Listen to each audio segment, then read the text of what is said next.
ಅಭಿಮಾನ 2009 ಡಿಸೆಂಬರ್ 30ಕ್ಕೆ ಕಂಠೀರವಾದಲ್ಲಿ ಮಾಡ್ತೀವಿ ಅಂತ ಹೇಳಿರಲಿಲ್ಲ ನಮಗೆ. ಅದು ಕೆಲವರು ತಪ್ಪಾಗಿ ತಿಳ್ಕೊಂಡಿದ್ದಾರೆ. ಕೆಲವು ಪದಗಳನ್ನು ಹೇಳೋದಕ್ಕೆ ನಮಗೆ ಕಷ್ಟ ಆಗುತ್ತೆ. ಆದರೆ ಇಲ್ಲಿ ಹೂತ್ ಹಾಕಿರೋ ಜಾಗ ಅಲ್ಲ, ಇದು ದಹನ ಮಾಡಿರ್ತಕ್ಕಂಥ ಜಾಗ ಇತ್ತು. ಅವರ ವಿಭೂತಿ ಅಂತಂದ್ರೆ ಅವರ ಅಸ್ಥಿ, ಅದನ್ನ ಅಮ್ಮವರು ಅವ್ರಿಗೆ ಯಾಕೆ ಅನ್ನಿಸ್ತು ನಮಗೆ ಗೊತ್ತಿಲ್ಲ. ಆದರೆ ಅವರು ಒಂದು ಕಲಶದಲ್ಲಿ ಇಟ್ಕೊಂಡಿದ್ರು ಅದನ್ನು.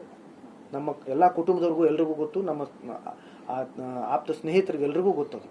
ಒಂದು ಕಲಶದಲ್ಲಿ ಇಟ್ಟಿದ್ರು, ಅದನ್ನ ಇಡಿ ಅಂತ ಹೇಳಿದರು.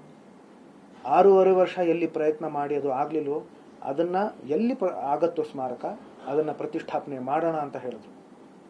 ಆಮೇಲೆ 2 ವರ್ಷಗಳ ಹಿಂದೆ 2023 ನಮ್ದು ಯಾವಾಗ ಅಲ್ಲಿ ಮೈಸೂರಲ್ಲಿ ಸ್ಮಾರಕ ಆಯಿತು, ಅಲ್ಲಿ ಅದಕ್ಕೆ ಮುಂಚೆ ಒಂದು ತಿಂಗಳ ಹಿಂದೆ ಅಲ್ಲಿ ಪೂಜೆ ಮಾಡಿ ಪ್ರತಿಷ್ಠಾಪನೆ ಮಾಡಿ ಈಗ ಅಲ್ಲಿ ಏನು ಪುತ್ಥಳಿ ನಿಂತಿದೆಯೋ ಅಪ್ಪ ಅವ್ರದ್ದು, ಅದು ಆ ಒಂದು ಕಲಶದ ಮೇಲೆ ಆ ಒಂದು ಅವರ ಅಸ್ಥಿ ಮೇಲೆ ಅದು ನಿಂತ್ಕೊಂಡಿದೆ.